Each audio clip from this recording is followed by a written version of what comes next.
Magandang araw po mga kapuntos, at sa araw na ito po meron po akong tampok na video para sa inyo at sana ay magustuhan ninyo. Kaya sa mga bago pa po sa aming channel, please po don't forget to hit the subscribe button at ang notification bell para maging notified kayo sa bawat video na ilalabas ko sa channel na ito. At bilang kahilingan po ng punto por punto team at naway maintindihan po ninyo, sana po wag nyo pong i-skip yung mga ads sa aming mga video.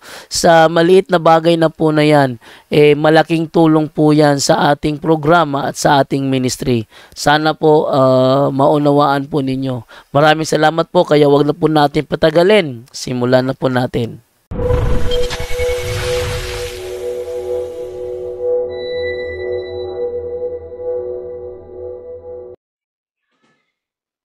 Ada mga yan?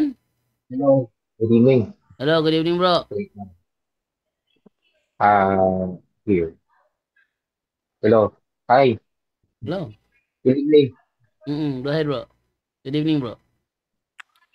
Ayun, in-invite ako ni Brother Romer to do a testimony. Okay, go ahead bro. First of all, thank you sa pag-invite dito, and I'm very happy and privileged na makapagbigay ng testimony sa inyo. Actually, hesitant po akong mag-testimony because firstly, I'm an introvert. Parang ayoko ng camera. Pero nang dahil sa the more I know the Bible, yung reading kahapon about the conversion of Paul, parang hindi naman ata pwede na hindi ako mag-testimony. So I need to share my experience sa catechism at saka sa yung deliverance, of deliverance to help other people also open to this kind of, ritual and faith to help them with their conversion to the Lord. Kaya umuo ako sa kay Brother Romer kahit hesitant ako. To give you my background, ako si Adam and I'm from Cebu, but my family is in Cagayan de Oro, and yung mga pinsan ko rin na involved din sa catechism at saka sa deliverance is from Bukidnon. Background ko is yung mother side ko is yung family ng mom side ko is Babaylan, yung lola ko. At saka sa father side ko is yung lola ko din is nagpa-practice siya ng witchcraft. So, nung pinanganak ako, at saka yung mga pinsan ko rin, may mga third eye. So, nakakikita ako, bata pa lang ako, nakakita ako. ah, pero, para sa akin, alam mo yun, yung kung isi-share ko sa iba, parang matatag ka as weird or matatag ka as parang baliw. So, yung ginawa ko para hindi ako, parang maging normal na lang din is, tinago ko na lang sa sarili ko. Tsaka, para hindi ako matakot, palagi ako nanonood ng horror movies para masanay. Hanggang sa lumaki ako, parang normal na lang din. Hindi ako nag-share, pero may nakikita ako. Hindi ko lang sinishare. Along the way, parang naisipan ko rin na, bakit kaya ganito? Bakit, bakit meron akong experiences na ganito, which led me to do research. Bakit ganito? Bakit ganyan? Alam mo naman din yung yung mga nasa social media. Once you search about spirituality, hindi mo makikita yung ganitong mga channel eh. Yung makikita mo is yung mga tarot card reading, mga yung mga alam mo yung mga witchcraft.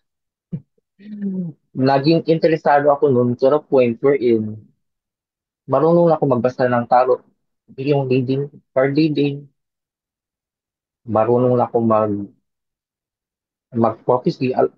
Alam mo yung may mga naririnig ako, tapos mga prophecy, yung mga dreams na nagkakatotoo, yung within sa family, within sa life ko. Even yung mga kausap ko, alam ko, before ko sila mag-meet o before sila magkakausap before they speak to me, alam ko ano yung klaseng tao sila. Nasanay akong ganun. And hindi ko, hindi ko, I don't see it na parang disadvantage sa akin. Actually, I see it like a superpower na, na, na may advantage ako to excel. Wherein nakakatulong lang talaga siya dati, pero hindi ko alam kung anong consequences. Um, Moving forward, nung nasa Manila ako, nagkasakit ako ng dengue, malapit ako mamatay. Platelet ko noon 11%, 14% na lang. So nagdeliryo ako. Nung nagdeliryo ako, may nagpakita sa akin. Yun pala yung susundo sa akin. Isa siyang veil na maitim. Gusto na akong kunin. Pero nung time na yun, sinabi ko ayoko pa mamatay. So nag-pray ako kay Lord na sana di mo na ako kunin. After ng prayer na yun, may biglang pumutok sa ano ko sa stomach ko. Tapos after nun is bigla na akong may ganang kumain. After nun, nagtaka ako kung sino nagpakita sa akin. Actually, dalawa sila. Yung isang ano, may sungay at saka yung isa na para siyang kamatayan. So, natakot ako nun. Kaya nag-convert ako. Nag-study ako more to Bible and God. After nun, ano, nag-switch yung ano, nag-switch yung yung anong tawag no?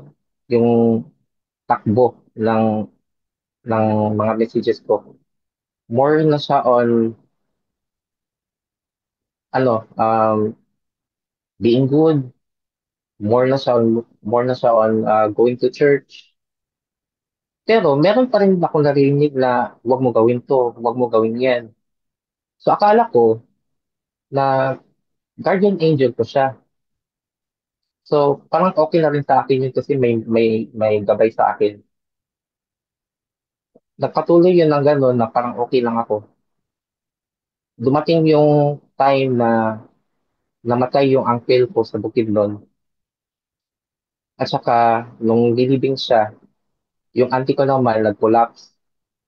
Sinabihan ako ng pinsan ko na may mga demonyo nga kumukuha sa kanila. Ako naman na nakakakita, hindi ako naniniwala hanggang hindi ko nakikita. So, nung kinausap ko yung auntie ko, parang iba na yung kausap ko, parang di ng auntie ko. Kaya umuwi ako, kahit nandito ako sa Cebu, umuwi ako doon sa Quezon para makita siya. Tsaka, totoo nga, meron talagang demonyo na sumusunod sa kanya. At saka nagtatago siya sa CR. Doon namin sinabi sa parents ko at saka sa mga auntie ko at saka uncle ko na parang kailangan natin ng help ng mga pare or mag-exercise. Doon kami na-lead kay Brother Romer kasi as we all know, for Bukidnon, mahirap kasi maghanap ng exercise doon na pare. Parang ayaw nila. Naintindihan ko naman din kasi may mga things na kinukonsider sa Bukidnon na kung bakit walang exorcist priest doon at saka hindi sila matanggap ng exorcist priest doon. Kaya nag-offer sa akin yung isang pinsan ko na may contact siya kay Brother Romer. So pumunta kami doon sa kanya, nagpa-help. We were able to do catechism at saka yung self-deliverance. And it just surprised me na hindi lang pala yung auntie ko yung hinaharas. I was just so surprised din na pati pala ako. under oppression. Kasi nung time na nag-deliverance na si Brother Romer, may narinig akong, alam mo yung bangaw, your horsefly, yun yung napapakita sa auntie ko rin, yun na kumukolekta ng, ano, ng soul. So sinabihan ko sila na ano, inuunti-unti na tayong kinokolekt kasi walang mag-take over sa babaylan na ritual ng lola ko eh. Kaya naniningil na siya. So yun, after nung deliverance, nag-suggest si Brother Romer sa akin na kung pwede mag-self-deliverance ako kasi hindi ako tigilan nun eh. So, tinuruan ako kung paano. Nag-cares naman kami doon before sa catechism at sa self-deliverance pero inulit ko kasi sinabi niya sa akin na ano eh, hindi mag-e-effect yung self-deliverance kung hindi ka, kung wala kang heart of total conversion. So, yung time na yun, nag-decide ako sa sarili ko to commit myself to the Lord fully.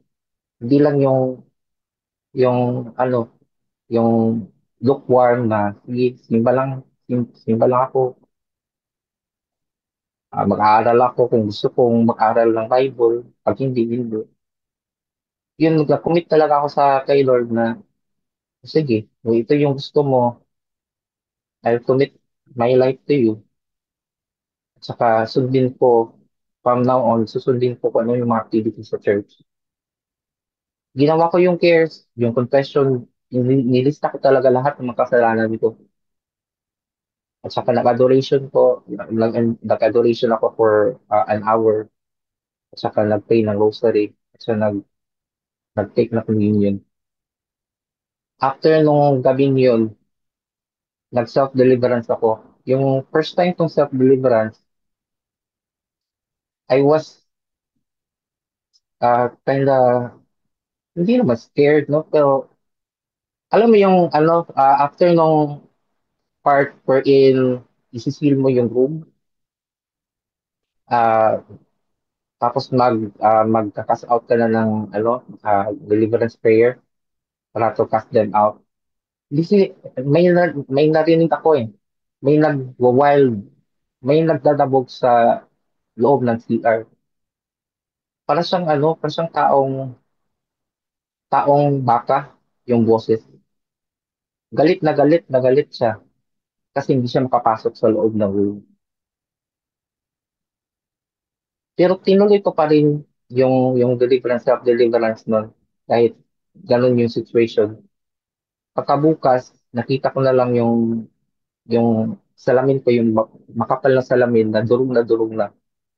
Sa sobrang galit niya, dinurog niya yung salamin ko dun sa loob ng CR. On the days pass by, ginagawa ko pa rin yung daily kasi yun yung advice sa akin ni Brother Romer to do a daily self-deliverance. Hanggat sa nawala na yung ano, nawala na yung bumubulong sa akin, nawala na yung mga harassment, at saka yung time na general check up ako, kasi may ano kasi ako eh, may yung kidney ko hindi nag-work, tapos yung creatinine ko is mataas. Lahat ng test ko nawala, lahat yun naging normal. Sinabihan ako ng doktor ko na hindi ka na kailangan magpa-check up every 6 months, so magka-annual check up ka na lang kasi nawala na yung sakit mo. Ako naman na skeptic, siguro baka nang dahil sa nag-change na yung ah, yung diet intake ko, saka change ko yung lifestyle ko, nang dahil sa pagsunod ko nga kay Lord, kailangan kong mag-change din ng lifestyle. Pero hindi lang yun eh, nakita ko yung work kay Lord nang dahil sa, aside sa physical sickness ko, meron kasi akong depression at saka anxiety. As far as I know, yung depression at saka anxiety, hindi yun nawawala. So after ng palagi akong nagsiself-deliverance, nawala yung anxiety at saka depression ko. Isa yung sa na-amaze ako. Second is, yung buhay ko dati kasi palagi akong galit. Hindi ako nagtatagal sa trabaho kasi palagi akong nakakita ng ano, ng away. ah Very confrontal ako sa boss ko. Palagi akong negative thinker. Pero ngayon, ano na siya eh, nawala siya lahat. Hindi na ako nagagalit. Mahaba na yung pasensya ko. At saka, binigyan ako ni Lord ng magandang trabaho na hanggang ngayon, nag-stay pa rin ako for more than 3 years na ngayon and running. At saka binigyan ako ng client na sobrang nag-value sa akin at saka sobrang supportive sa religious faith ko in Catholicism. Third is, doon ako na-appreciate yung ano, yung tradition at saka yung beauty ng Catholic Church at saka Catholic faith. Hindi ko alam dati na ganun pala ka ganda yung Catholic faith. At saka doon ko rin nakita kung paano siya, ano, paano, ano yung connection ng Catholic Church sa early Christians. Fourth is, naging interesado ako sa daily Bible scriptures at saka sa lives sa saints. At saka nagbigay siya ng meaning ng buhay ko na alam mo yun kung ano yung reason bakit nag-exist ako sa mundo.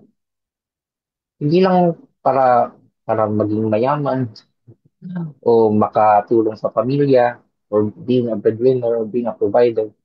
Hindi, hindi lang pala yun eh. Ang pinaka-importante pala is ano, yung nagiging santo ka at saka matulungan mo yung family members mo at saka yung clan mo mismo, yung maternal, paternal generation mo na buhay pa ngayon na sana may conversion sila sa mga buhay nila at saka to save their souls na para kung kukunin na sila ni Lord, dun sila sa talangit, hindi sila dun sa inferno. Yun ang, yun ang miracle na binigay sa akin ni Lord. Kaya sa ngayon, kung ipagpapalit ko, kung pipiliin ko yung superpower ability ko dati, compare ngayon, mas pipiliin ko ngayon. Kasi dati, sobrang walang meaningless yung buhay ko eh. So ngayon, nagkaroon ako ng purpose in life.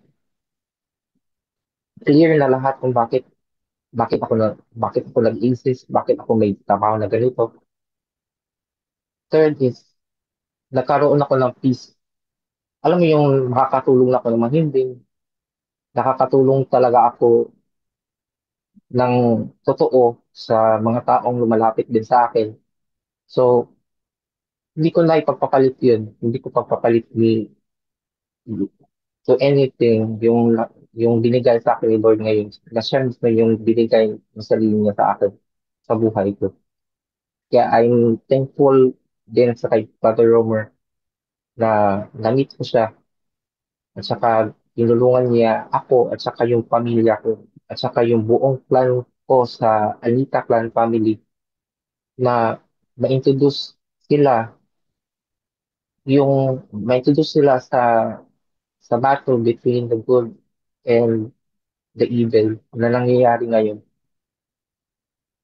Sa mga listeners dito, alam ko naman kasi na ano eh, yung punto per punto, marami talagang skeptics, maraming ayaw maniwala. I'm one of them. And hindi ako fanatic ni Father Darwin. Hindi ako fanatic dati sa Catholic Church. Although I'm a Catholic, pero I'm not fanatic. Not until right now na nakita ko lahat, na-experience ko mismo. If you are that skeptic, then why not give it a try? Why not, oh, why not investigate? Why not do your research? Kasi ngayon, yung social media ngayon is open na for many information. So wala na tayong point wherein hindi tayo, wala nang space wherein hindi na tayo ma-inform pa. So it's gonna be up to us kung if you think this is worth to know more, then why not experience it yourself kung totoo ba to or hindi. But for me, na-experience ko personally, yeah, I could say that this is true and uh, having an exorcism ministry is actually part of the ritual wherein connected siya sa doctrine ng Catholic Church that is connected 2,000 years ago.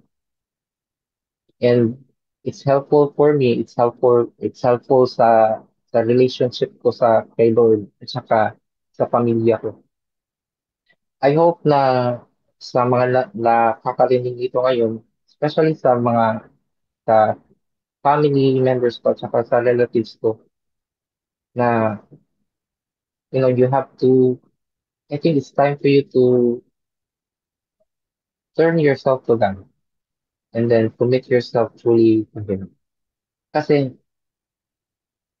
once you see and experience the love of God yourself, I'm sure na magiging mabuti yung buhay ninyo at saka mag-iiba yung tingin ninyo sa buhay ninyo kahit gaano pa kadami yung problema na dumarating sa buhay natin. So salamat po sa inyong lahat and good night.